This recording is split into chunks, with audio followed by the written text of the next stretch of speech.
Totalement inconnu il y a encore quelques années, le deepfake est une technologie basée sur l'intelligence artificielle qui permet de remplacer dans une vidéo le visage d'une personne par une autre personne et cela en animant proprement sa bouche. En somme, c'est comme si maintenant une autre personne était là devant vous, mais avec mon visage à la place. C'est chaud quand même, non? Voici d'ailleurs quelques exemples en vidéo. Today is a historic day. I have tremendous news. Today, we eradicated AIDS. Thank God. Thank you, Donald Trump. It's done. All done, folks. I took care of it. President Trump is a total and complete dipshit. Now, you see, I would never say these things, at least not in a public address, but someone else would. Someone like Jordan Peele. This is a dangerous time. Moving forward, we need to be more vigilant with what we trust from the internet.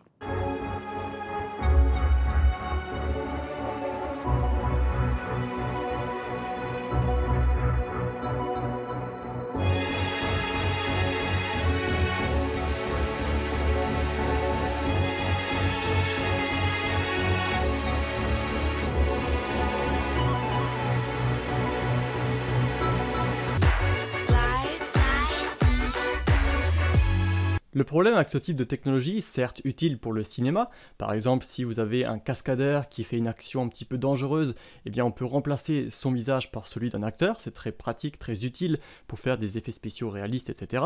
Mais du point de vue vie privée, du point de vue harcèlement en ligne, pour les internautes particuliers, ou pas forcément particuliers d'ailleurs, ça pose un sérieux problème, car on pourrait imaginer qu'une personne fasse croire que telle ou telle personne est tournée dans des films pour adultes et dit des choses méchantes, illégales ou peu importe, ça pose vraiment un gros problème et on pourrait imaginer, et je suis assez convaincu malheureusement, que dans le futur on assistera à ce type de vidéos qui se propageront à grande vitesse sur les réseaux sociaux en faisant croire que tel ou tel artiste, athlète, star ou peu importe a dit des choses alors qu'en fait ce n'était pas ça du tout, mais c'était une fausse vidéo.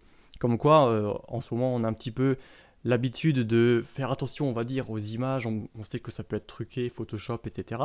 Mais on croit, du moins à l'heure actuelle, ce qu'on voit dans les vidéos. Pour l'instant, c'est à peu près correct. On peut faire confiance aux images qu'on voit, hormis bien sûr les effets spéciaux. Mais comme dit, ce type de technologie risque de faire des dégâts à l'avenir. Et malheureusement, c'est un petit peu comme avec l'histoire du virus Facebook, c'est toi dans cette vidéo, dont je parle en vidéo.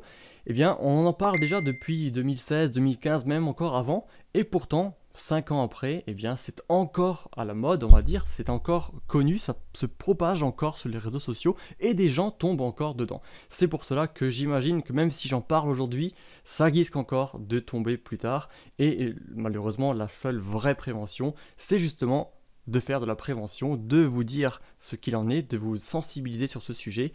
En l'occurrence, à partir de maintenant, vous saurez que si vous voyez Trump dire je ne sais pas trop quoi, ou des vidéos comme ça un petit peu avec des sujets sensibles qui se partageraient sur les réseaux sociaux, eh bien, prenez du recul, c'est peut-être un fake, une fausse vidéo avec ce type de technologie qui serait utilisée. La bonne nouvelle, si je puis dire, c'est que Facebook a mis 10 millions sur la table pour créer ce qu'ils appellent le Deepfake Challenge Detection. L'idée, c'est simplement d'offrir un panel de fausses vidéos et de vraies vidéos à tout type de chercheurs, d'universités, d'autres entreprises, d'autres grandes entreprises, et de proposer justement à ces personnes un moyen de trouver, de détecter facilement ce type de deepfake dans des vidéos. L'idéal serait donc d'empêcher ce type de vidéo d'arriver, du point de pouvoir dire aux internautes attention, cette vidéo, c'est un fake. Ça serait quand même pratique parce que, comme dit, en tant qu'internaute, on n'y connaît pas forcément grand-chose dans l'informatique et on risque de se faire avoir. Il y a déjà des idées qui sont sur la table.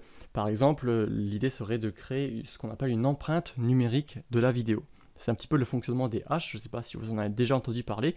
Par exemple, si vous avez un fichier donné ou une image donnée, eh bien on peut créer, à partir de n'importe quelle donnée en fait, un hash, c'est-à-dire une empreinte de ce fichier. En créant l'empreinte de ce fichier, si jamais on peut toujours la recalculer à n'importe quel moment et on retombe à chaque fois sur la même empreinte. Mais si le moindre pixel ou la moindre petite donnée change à l'intérieur de ce fichier, eh bien notre empreinte, notre hash change totalement. Cela nous permet en fait de détecter l'intégrité, de vérifier l'intégrité d'une donnée.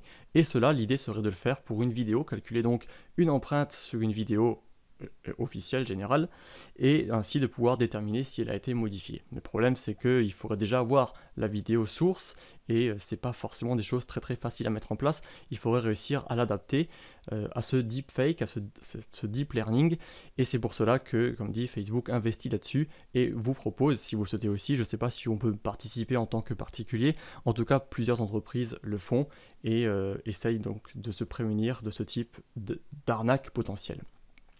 Vous voyez donc qu'on crée en fait des technologies, des nouvelles technologies, et en même temps on crée en fait des solutions contre celles-ci.